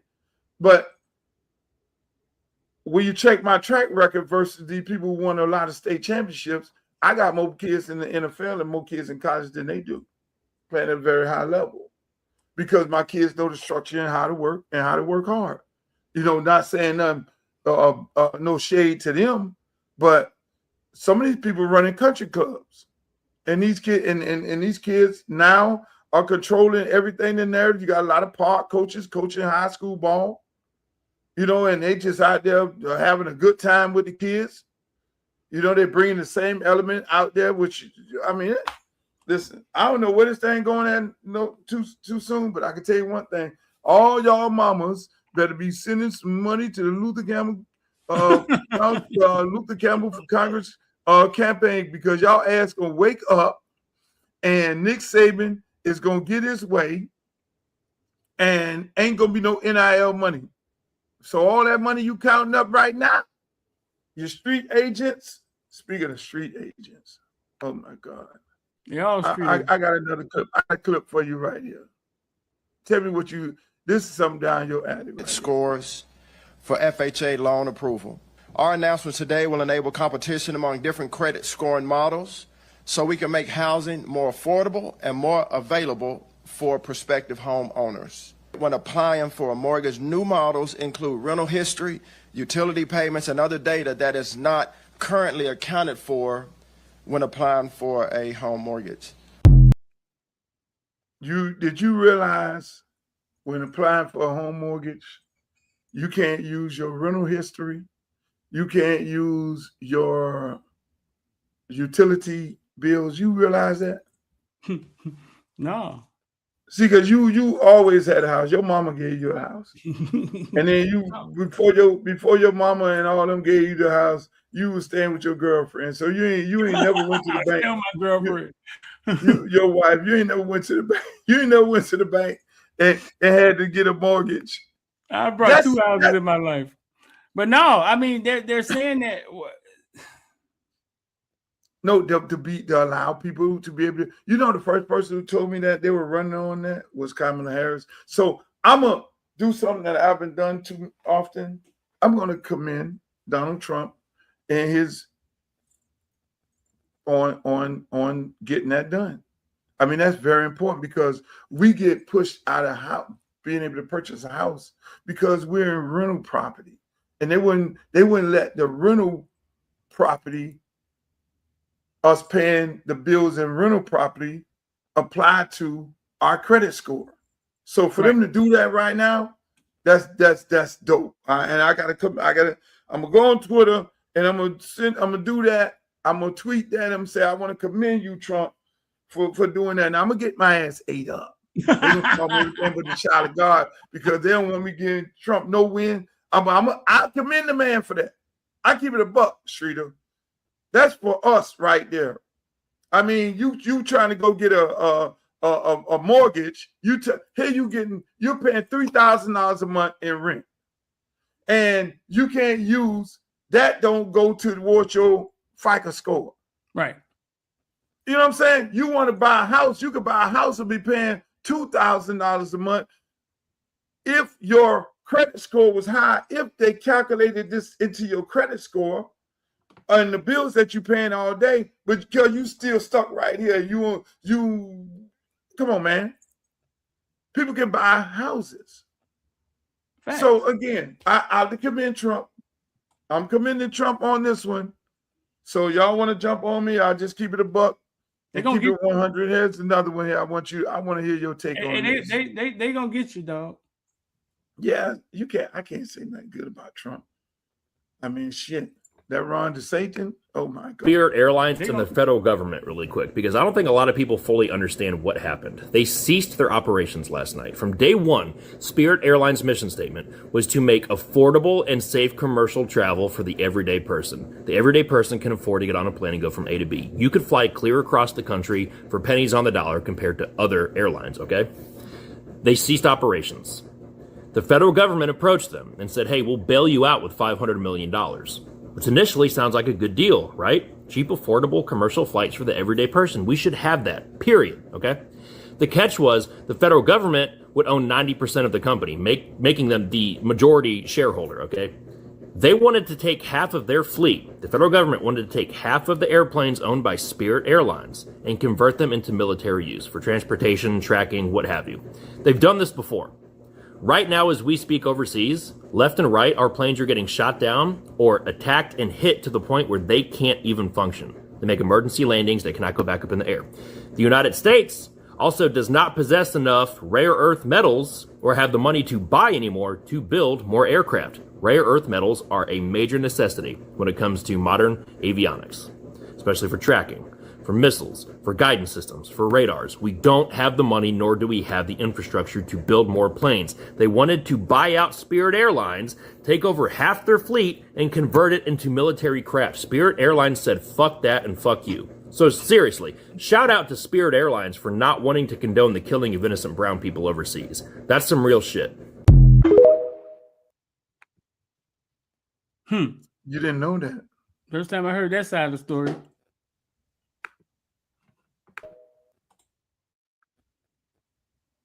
You didn't hear that side. First time I heard that side. You ain't heard that side. I ain't heard that side. You heard, hey Streeter, you didn't hear that side. It's always deep in rap. It's always deep in rap, though. It ain't never what's on the surface. It's never what's on the surface. It's deep. And see, I get on here and I try to explain it in the, I'm 2 minutes, I'll be 3 minutes in explaining to people what the fuck is really happening. And it's like, and then I have all that part of it to add with it. But then I'm like, yo, I'm running at 2 minutes. I got to cut this off because, bro, it's deeper than rap. It's always deeper than rap. It's, and again, you tell the people, they say, well, we try to bail them out. But you try to bail them out under these terms where you own the whole company? Really? So I'm gonna let you bail me out, and your bailout package is you going to be owning the entire company. Really? What the fuck happened? You say, look, really? What kind of bailout is this? Look, man. Look, listen. I feel sorry for. They got over 17,000 employees worldwide lost their job. Right here, Spirit Airlines is based in Dania Beach, Florida, right around the corner from here. Over 1,000 people just lost their job. So now, mind you, Broward County alone, you got 1,000 people lost their job in Spirit. You got another 300 people lost their job in the school system. You got 1,300 people, mind you, Donald Trump and Ron DeSantis worrying about drawing maps. I mean, let's keep it a buck. These people run for office. First thing they say, yeah, they're trying to worry about drawing maps and taking NIL money away from college students. I can't make this shit up, bro. 17,000 people just lost their job. 17,000 people just lost their job. And you got the summer coming up right now. And more, but what make it worse, Streeter, what make matters worse is the fact that an economy airline like Spirit, you can get on there for $32 and fly here. So you can go to a wedding and don't have to pay an arm and a leg. Right. Because most people are suffering, they're suffering at the pump. You can go to, you can have a big family reunion. We going to the family reunion. We're going to drive. We're going to get on Spirit. It's the economy airline for people who need those, who can't afford to get on no Delta and American and all that other stuff and United. Right. So they create an economy airline. So now when you now mind you, think about it like this, Streeter. They got the same, the plane used the same amount of fuel to go from Fort Lauderdale to Charlotte. Fort Lauderdale to New York, same fuel, same price, right? But American and Delta is charging 10 times as much to fly on their plane from Fort Lauderdale to New York and Charlotte, right? So the number, so you got to pay the flight crew the same amount of money, but the airlines is giving the passenger a cut rate, an economy rate. So you can afford to go over here. So the people who don't normally fly now have an opportunity that, look, man, this ain't going to bankrupt me to go to New York. This ain't going to bankrupt me to go to Charlotte. This ain't going to bankrupt me to go to Myrtle Beach. So now when you take this economy, because again, everybody ain't making six figures. Facts. In this country. You know, you got kids who get on the plane and go 7 on 7 throughout the summer. You got kids who going over here this summer. They got people going to the islands and things on the economy airlines because they can afford that. But it's horrible. So when you're in government, these are the things that you got to protect. That's what you got to bail out, because you got a large part of your economy and people who cannot afford to get from point A to point B because they can't pay these high costs. So you got economy airline, okay, we got to bail them out. But we can't hijack people's airline and tell them, oh, we're gonna bail you out and we're gonna own 90% of your company. That's some bullshit. My homegirl went live on Facebook the other day, was like, all the cheap stuff going away. She said, I don't know if my check I get from my job enough to survive anymore. Like, do they care, Luke? Do they care that they ain't flying Spirit? They friends ain't flying Spirit. Do they care? No, they care. Because now you can't say you're the champion of job creation when you're losing jobs. See, Trump gets on there talking about, we created 50 million jobs. This affects his bottom line. You know what I'm saying? Because now you got a boatload of people just lost a lot of jobs. This affects, but then they'll get on there and they'll go lie. Ron DeSantis, I'm trying to run for this here. I created so many jobs, but how many jobs you lost? How many jobs you cost people? You know what I'm saying? You ain't run down there and try to help these people over here because you know, again, that's the economy airlines who fly Spirit, all the poor people, in their opinion. Shit, that's why I get on there. I just get on there because everybody feel like they don't want to get on. You know, I go to flying, tell my little friends from out of town, I'm going to put you on Spirit. That's how I get rid of them girls. What? That's how you get rid of them? Yeah. I'm not flying no Spirit. I'm like, Spirit got first class. I ain't getting on no Spirit. If you're going to fly me on Spirit, then I'm not the right girl for you, right? They ain't paying for nothing but telling you how they gonna roll. Exactly. I ain't paying for Nathan. You coming out here, you ain't doing nothing. You just, man, don't even get me started on that. Get started then. Right. No, I can't start. I'm running for office. I can't be on here talking about you do anything you want to do, man. Trump done made politics. Hey, be yourself. No, I can't do that. Do anything, man. Don't get soft on me now. There's certain things I can't do, Streeter. One. Don't I make can't me start. go to the. I can't go. I had the urge. They were calling me from Tootsie's. Luke, are you coming? You haven't been here. It's Formula One weekend. Everybody is here. They're looking for you. So we can't go in the back door of Tootsie's no more because you want to be a congressman, huh? No, they're gonna take a picture of me. They're gonna take a picture of me. Bring back. Hey, we want some, man. You getting soft, man. They're gonna take a picture of me. Some naked woman is gonna walk by, and then all of a sudden, oh, he's not fit to be a congressman. Look at him. And they're gonna have the girl walk by me. They already got the video. Seem like they probably watching me, and I had this stuff going on in my house or something. They already got them videos, Luke. They don't need new ones. They got you in the crystal ball. They got you with a crystal ball and 100 women in a swimming pool, and you swimming through their legs. They got that in HD. What are you talking about? You in the best position because everybody know who you are. Somebody say, "Hey, come on, man, you getting soft, man." You got to grow out of that. You got to grow. I used to do that back then. We all have engaged in all kind of activities when we were young, and I'm an old guy now. I don't need to be outside in no club. I'm an old dude. What the hell? All women over 30 don't need to be in the club. Oh no. All men over 50 don't need to be in the club. What you doing in the club? They don't clone Tyrone, man. Bring Luther back, man. What's going on? Luther didn't care about none of this stuff, man. Why I need to be? Hey, look here, man. I go over there. My friend Mike Gardner and them say, Luke, come on over to live on Sunday. We got such and such over there. And I'm like, okay. And I go over there.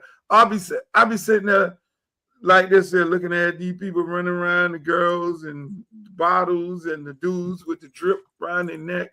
And I'm like, everybody losing their mind. And then the girls coming over there trying. I'm like, no, baby, I'm not a simp, nor am I a hold on. I have the date.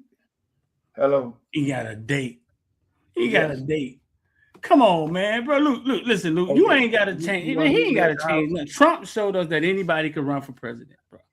Like Trump and the Epstein files, grab him in the crotch. I'm actually live talking to you on the line. He be ranking on people. Hey, man, your mama's so fat. When she get on the scale and say, "Do we continue?"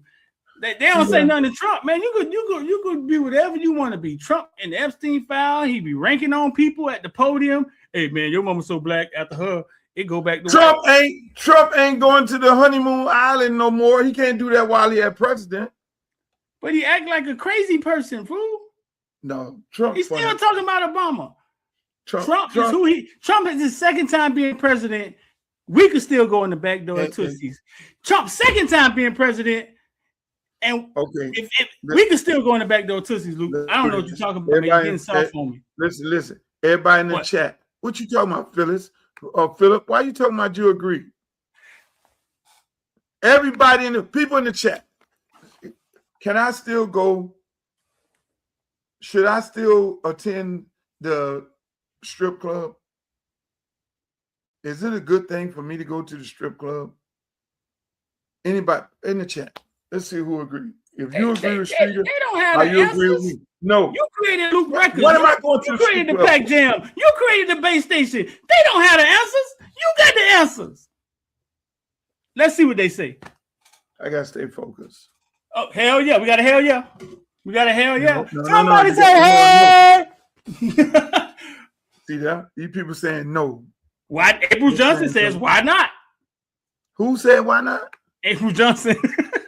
Why not? Y'all trying to get me in trouble. Listen, man, this is who I am right now. See, this is my flyer. It just came out. Man, you getting soft on me, man. I'm gonna block you. There's nothing on here talking about the strip club. I actually, when I ran for mayor in the special election, part of my platform was to tax the strippers. I remember. And I wanted the money that they tax, because we don't tax the strippers here. In Atlanta, they tax the strippers. They do it in Atlanta, yeah. And I said, take the money that you tax the strippers, and I had the amount that they were taxing the strippers on. And I said, take that money and put it into child care, aftercare. But I'm not doing that right now. I'm running for federal. Look at that. That's my flyer. Y'all get to first see it. And then people, DJ Khaled is doing a fundraiser for me. Go to my website, www.lukeforcongress.com, and get you a ticket to go to the fundraiser. Now, the only way you can get in is a private fundraiser. You're going to have to make a donation. Then they'll give you the access. Your access will be denied if you don't make a contribution. So are you trying to see you and Andy Slater? I think y'all trying to get me disqualified. What disqualifies you? Tell me, what's the rule? Y'all want the people to write me up. What's the rule? Luke at the strip club, all my opponents dragging it all. Oh, this is what he gonna take to Washington. This not congressional. This is not. Did you want me to? That's what you want me to do? This is what I want somebody to do. People in the comment section. People in the comment section. Y'all got homework. For the people who think Luke isn't fit to be in politics, right? Go find me someone who ran for Congress, and before they ran, they've done more in the community than Luke. Even with the 2 Live crew and fight with all of that, find somebody that before they became a congressman, they've done more for their community than him. For the people who think he's not fit. Because you're going to find some people that ran for Congress that were clowns with Ringling Brothers, that were butchers. They were insurance men. They did nothing for their community. But y'all saying this dude is not fit to run for Congress? They had a comedian and a clown and a wrestler. Actors do it all the time. They go straight from acting to politics. So with that being said, you have a right to be the person you've been the whole time, because the whole time you've been fighting for the community. So we're going through the back door of Tootsie's. Somebody say, hey, that's who you are, bro. What? Okay, first of all, what am I going to be doing in Tootsie's? It's watching the game. LeBron, who just upset Houston Rockets, the greatest basketball player ever. We're gonna watch the Lakers. Here we go with that. He tried to slide that one in. LeBron, greatest basketball player of all time. LeBron James, the greatest basketball player ever. Somebody said Ronald Reagan did it. Bruh, Ronald Reagan went to the strip club. You don't have to change who you are to run for Congress. Ronald Reagan went to the strip club. Really? That was somebody else said. There's the party, Streeter. Man, you getting soft on me, man. I'm finna go. DJ Khaled. Hey, I want to commend my brother. There it is. Y'all get your QR code and scan it right there. Big fundraiser on Thursday. I need everybody to come. Go to my website. Scan this right now. It's on your screen. It's on your TV screen in your living room. Go ahead and scan it. When you scan it, and if you can't scan it, go to my website, www.lukeforcongress.com. You're different, bro. I gotta have the money to run. These people trying to get me. Who trying to get you, man? Who you running against? Like, who trying to get you? I'm running against a bunch of people taking special interest group money. That's what they're doing. And they're trying, and those people are trying to get the special interest group. They're taking special interest group money, and they're going to sell the rest of the community away. Gentrify it, have all kind of, you build affordable housing and give it to Julio Ramundo. Julio Ramundo going to bring their own people in. They're going to move all the people out, and before you know it, the neighborhood is not going to be back. The whole neighborhood is not going to be back black. Then Donald Trump going to get TPS passed. All the Haitians in the district and some of the other islanders who are here on temporary status, they're going to then take them and put them in Alligator Alcatraz in the houses that they live in, that they purchased since they've been here all these years. They're going to take those houses, and then they're going to move into those. That's a big play. There it is right there, ladies and gentlemen. So you better go on. Hey, look here, man. What's up? The fundraiser is here. You ain't giving money to me. You give money to me to run and win. I got to buy radio advertising, buy flyers, and buy posters. I got to pay staff. I got a bunch of staff that need to be paid in order to win a race like this. Yeah, I got some people who don't do shit. I had to get rid of somebody the other day. What? I had a damn fundraiser. These elections, let me tell you something. These campaigns are horrible. I had a damn fundraiser that I paid a boatload of money to, and the lady only raised $40. And she wanted me to keep paying her almost $9,000 a month. That's her job? To raise money. Those are the travesties in campaigns. These people look at a campaign and look at it like, oh, this a cash giveaway. But unlike me, again, the only businessman in the race. No. You're gonna give me your resume, and I'm gonna give you your job description, and you're gonna do your job. And if you don't do your job, I'm gonna fire your ass.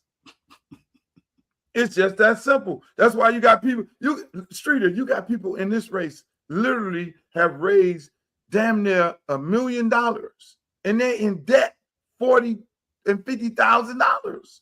People in this race that raised a boatload of money. They're not businessmen and women. Run against you? Yeah, they're not businessmen. So these people are going to look at these people to be the congressperson, and they can't even balance their own books in a goddamn congressional race. That's a whole other part of whole side of it that they don't get into. Everybody want to talk about what their policies, and they got the best dress contest, and the pastors, they pay the pastors and all this here, but you can't even balance your own damn books in a congressional race. You're in debt $50,000. You got people in the race, and I'm gonna tell you, I urge people to do this here. Go look at the campaign finance reports in my race, and you'll see that. Don't wait for somebody to broadcast, and do it in any other race around the country. You need to know who donated money to your candidate, because the wrong person can be donating money. They could be getting money from the Klan. They have campaigns where the Klan is getting them money. The Klan? Yeah. Black people. Do you know how valuable Black property is in the Black community? They want that. Either they want you out to own it, or they want to come in and own you. So people, there it is right there. They go big fundraiser. I got one with Rick Ross on the 21st. You won't see no address on there because everything is private. We ain't finna have all y'all Boshika and everybody, mannequin girls show up with all their little outfits on. No, take your ass. You want to come and you want to rub shoulders with some big time guys? Make your campaign contributions, go into a great cause. The Luther Campbell for Congress. I got another big one on June 2nd, Streeter. That's going to be in Atlanta, Georgia. Atlanta? I saw that one. Oh, that's with Ludacris and Killer Mike, T.I., Shaka is sponsoring. Man, that's big. We're going to do one in Houston. I'm going to Houston. We going to Houston. Scarface going to have one for me. Houston. Oh, my God. The women in Houston. Oh, my God. Every time I go to Houston, you can buy big-ass houses for a little bit of money with a lot of property, and you got access to the most beautiful women in the world in Houston. Houston is not a place. Houston is man, them women are drop dead gorgeous in Houston. Houston and Dallas, they ain't playing. I have never been engaged. I only been married one time, engaged twice. And both women from Texas. That's how beautiful they are. And I don't have no ugly eye. You know, some people have an ugly eye. When they be like, man, but she beautiful. And you be like, you got an ugly eye. Man, she fine. Obese. That's okay with you. Hey, man. Hey, listen, man. What's up? Let me stop. Let me just stop. Let me stop. I got the yard signs getting printed up right now. I'm going to take yard signs to people's house.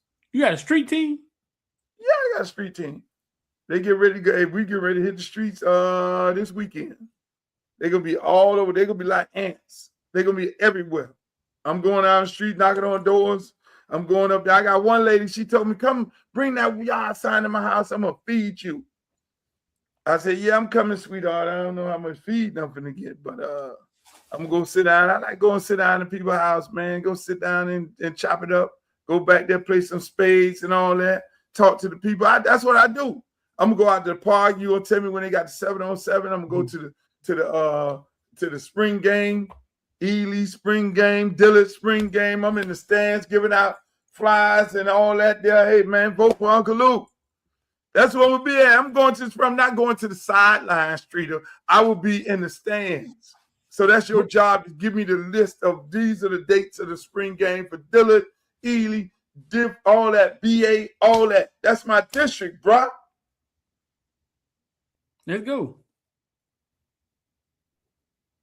I'm trying to tell you. So you gotta make sure you take their phone, and they want to take a picture. Yeah, you take their phone and you shoot a video with them. You go live, and then next thing you know, you're on everybody's page. They helping you. That is the move. I take the picture with the shirt on. I'll be on everybody's page. They be like, shit, you getting free advertisement? No, we taking pictures. You getting this. Look. But we're gonna win this. We in to win it. Hey man, I gotta get off here. I got the hot date. Get ready to pull up. I'm gonna come on here Wednesday, tell y'all how the date went. I'm interviewing for a first lady. If you want to be interviewed, send your resume to Streeter. Who you interviewing? What? Interviewing for a girlfriend. Oh, for a girlfriend. Remember we were supposed to be trying to find this girl in Opelika? Okay, ladies and gentlemen, I want to thank you all for being here today. It was a great show. It was a great show. It was a great show. We had Streeter on here, Footballville. We talked a whole bunch of stuff like this here. You see that this man saying glow. Yeah, it is OMG. But hey man, y'all check out Streeter. Go follow him on Instagram, follow him on Facebook, follow him on Twitter, Footballville. They got all the updates on everything, all the haircut, his haircut and Malachi. Haircut, Malachi, all on Footballville. And the newest stars, the new ones, the new top ones. And we'll be back on Wednesday. See you later, Streeter. Hey man, I appreciate you as always. Hey, but make sure y'all check me out go to my website, www.luthercampbellforcongress.com. Go over there, send me emails, everything. We got quite a few events get ready to happen. You want to keep up where I'm at? Go check out the platform. You want to know about what we doing? Go over there. So all the people on Facebook, I love y'all. Everybody that's on YouTube, I love you too. Twitch, we got to get the numbers up. X, y'all toxic. Instagram, we ain't on there tonight, but until the next time, Wednesday, we'll be back on the same bat channel. You know, we're live at 5. Wednesday, it'll be a little different time. And then on Thursday, we'll probably come on Thursday night after the big fundraiser with DJ Khaled. But for more fundraiser information, go to the website. You can check it out. Thank you, guys. In the words of Walter Cronkite, may the good news be yours. Peace. I love you. Why was everything seemed to be going down at the award shows back then? West came to the South. They had beef with Luke Skywalker and the Miami boys. Yeah, they don't tell that story. They don't tell that story where Luke came to the hood, got Atlanta and Miami folk. And we clear how. And this is when Dr. Dre made Dre Day and Snoop is going, they all going at Luke. Man, them goddamn Miami, I don't know where Luke man, this was in Orlando, Florida, the Jack the Rapper. We're in Orlando, Florida. Them goddamn Miami niggas came through that bitch so thick, tearing shit up. Only real niggas that was at that Jack the Rapper know exactly what the fuck happened. But it was bad, you know what I mean? It was all bad. Just know that Death Row and Luke Skywalker is funking at this time. That's when everybody met up. Because they doing their own shows, we doing our own shows. All year long, and then when y'all finally meet up. Yeah, because everybody had to go to Jack the Rapper. Everybody had to go to New Music Seminar. Everybody went to How Can I Be Down. Everybody went to the Southwest, whatever that shit was. Yeah, so that's where you see them. Damn, so that's why it be like, every time, like when you go back and look up at the beefs and they'll try to pull up a beef from back then, it's always at the fucking award shows, or they always have these stories about the award shows. And they got to understand, man, the South, the South don't play. The South pulls no punches. We scared of nothing. We are not scared of the boogeyman.